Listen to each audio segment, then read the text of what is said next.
एक और बड़ी खबर आपको बता दें, इंडिगो की कई उड़ानें रद्द हो गई हैं। इंडिगो ऑपरेशनल संकट पर सरकार की भी सख्ती देखी जा रही है। डीजीसीए ने इंडिगो सीईओ को शोकॉज नोटिस भेजा है, यानी कारण बताओ नोटिस भेजा गया है। इंडिगो सीईओ से 24 घंटे के भीतर जवाब तलब किया गया है। डीजीसीए ने सख्ती दिखाई है और 4 सदस्यीय कमेटी का भी गठन हुआ है जो कि पूरे मामले की जांच करेगी। विमानन मंत्री राममोहन नायडू ने सख्त चेतावनी दी है और कहा कि यह कार्रवाई पूरे एविएशन सेक्टर के लिए मिसाल बनेगी। इस तरीके से इस पूरे मामले पर सख्ती बढ़ती जा रही है। देश की सबसे बड़ी एयरलाइन इंडिगो के बड़े ऑपरेशनल संकट को लेकर केंद्र सरकार ने कड़ा रुख अपना लिया है। विमानन मंत्री राममोहन नायडू ने कहा है कि ऐसी कार्रवाई होगी जो कि एक मिसाल बनेगी। इंडिगो की हजारों उड़ानें रद्द होने के चलते देश भर में लाखों यात्री परेशान हुए हैं, जिसके बाद सरकार एक्टिव मोड में आई है। सरकार ने इंडिगो के सीईओ को कारण बताओ नोटिस भेजा है और 24 घंटे के भीतर उनसे जवाब तलब किया है। यात्रियों को भारी दिक्कतें जो हुई है उसकी जिम्मेदारी किसकी है, यह भी पूछा जाएगा। और इसके साथ ही डीजीसीए ने गहराई से जांच के लिए 4 सदस्य समिति का गठन कर दिया है और यह कमेटी यह देखेगी कि क्रू प्लानिंग, ऑपरेशनल तैयारी और संशोधित एफडीटीएल नियमों के पालन में कहां पर कमी रह गई। ये कमेटी उन कारणों की पहचान करेगी जिनकी वजह से इतनी व्यापक अव्यवस्था हुई है और भविष्य में इससे निपटने के लिए क्या सुधार होने आवश्यक है, इसको लेकर भी जांच होगी और विस्तार से इस पर मंथन होगा। वहीं इंडिगो ने कहा है कि सिस्टम और स्टाफ रोस्टर को रीसेट करने के लिए फ्लाइट कम करनी पड़ी। तो वहीं इंडिगो ने 1500 से ज्यादा उड़ानों के संचालन का दावा किया है। कंपनी ये कह रही है कि 138 में से 135 डेस्टिनेशन पर उड़ानें फिर से शुरू कर दी गई हैं और वो यात्रियों को भरोसा दिला रहे हैं कि पूरी तरीके से वो यात्रियों के लिए प्रतिबद्ध है, उनकी सेवा के लिए तत्पर हैं। मनीष लगातार हमारे साथ जुड़े हैं, उनसे भी हम बातचीत करेंगे। मनीष, क्योंकि लगातार इस पूरे मामले पर देश भर में चिंता जताई जा रही थी और यात्रियों को जो परेशानी हुई उसको लेकर सवाल भी उठ रहे थे।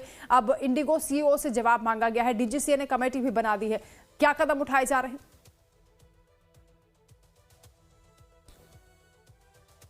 मनीष के साथ संपर्क नहीं हो पा रहे, दोबारा कोशिश करेंगे। फिलहाल ये खबर हम आपको लगातार बता रहे हैं, डीजीसीए ने इंडिगो के खिलाफ सख्त एक्शन लेते हुए सीईओ को नोटिस भेजा है, उनसे कारण पूछा गया है और 24 घंटे में जवाब तलब किया गया है।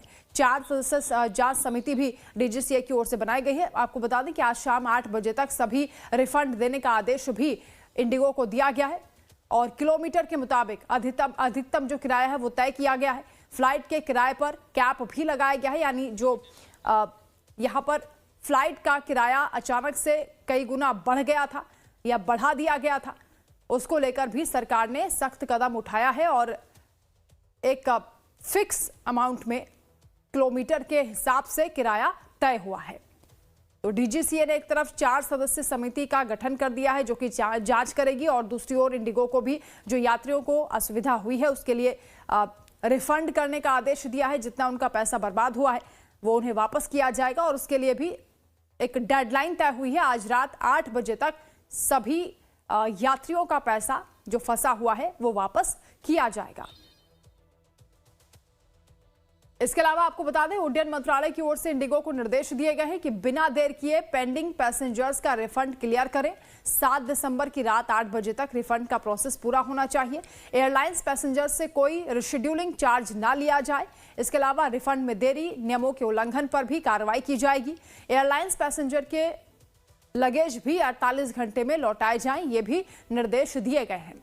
तो उड्डयन मंत्रालय की ओर से ये सख्त कदम उठाए गए हैं और यहां तक कह दिया गया है मंत्री की ओर से कि ऐसी कार्रवाई की जाएगी जो कि एक मिसाल बनेगी और आने वाले दिनों में इस तरह की दोबारा यात्रियों को परेशानियों से जूझना ना पड़े, इस बात का पूरा ध्यान रखा जाएगा।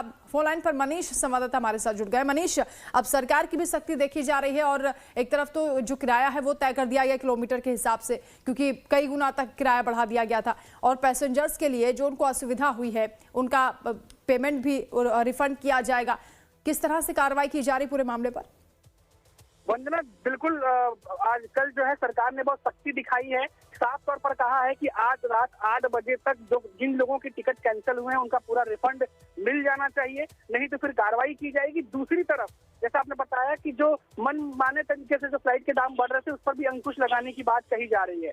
ये तमाम बातें जो हैं अब कही गई हैं, लेकिन वंदना आज ग्राउंड रियलिटी मालूम चलेगी कि जो भी बातें कही गई हैं क्या वो वाकई में जमीनी लेवल पर भी हो रही है कि नहीं हो रही है। क्योंकि कल हम जब एयरपोर्ट पर थे तो ये कहा गया था कि आज जो इंडिगो है उसके ऑपरेशन जो है वो कम रहेंगे या ठप रहेंगे, क्योंकि उन्हें रिशेड्यूल करना है। लेकिन कल शाम तक इंडिगो की बुकिंग चल रही थी, कई लोगों से हमारी बातचीत हुई है, आज की फ्लाइट का टिकट भी उन्होंने निकाला है। अब ये देखना होगा कि आज की जो टिकटें हैं, जो फ्लाइट्स हैं, क्या वो समय पर उड़ती है। और जो रिफंड की बात की जा रही है कि आज लोगों को कितना रिफंड मिलता है, क्योंकि लोग लगातार एयरपोर्ट पर हैं और आज सामने सामने तमाम चीजें क्लियर हो जाएंगी कि ये तमाम बातें वाकई में हो रही है या हवा हवाई है।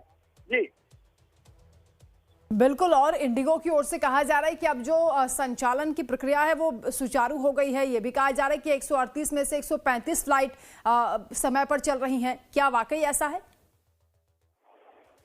वंदना, कल जो है कुछ इंडिगो की फ्लाइट्स उड़ी हैं, लेकिन ये बहुत ही कम परसेंटेज में उड़ी हैं। अगर उदाहरण के तौर पर 12 फ्लाइट उड़नी है तो 3 से 4 फ्लाइटें उड़ी हैं, वो भी मुंबई से दिल्ली या जो बहुत ज्यादा ट्रेवल करने वाले जहाँ पे जो स्टेट है वहां से कम उड़ी है। मुंबई तो देहरादून की फ्लाइट की 4:05 की वो उड़ी है। तो ऐसे में सिचुएशन कंफ्यूजन इसलिए भी है कि लोगों को समझ ही नहीं आ रहा, क्योंकि मोबाइल पे अपडेट आ नहीं रहा, तो उन्हें पता नहीं चल रहा है कि फ्लाइट उड़ेगी या नहीं उड़ेगी। तो कई लोग एयरपोर्ट पहुंच जा रहे हैं, अब वहां जाके मालूम चल रहा है कि कैंसिल हो जा रही है, और जो लोग नहीं जा रहे हैं ये सोच करके कि शायद फ्लाइट उड़ेगी नहीं, उड़ी नहीं रही है और उनकी फ्लाइट उड़ जा रही है। तो ये कंफ्यूजन की स्थिति। बिल्कुल मनीष, भारी परेशानियों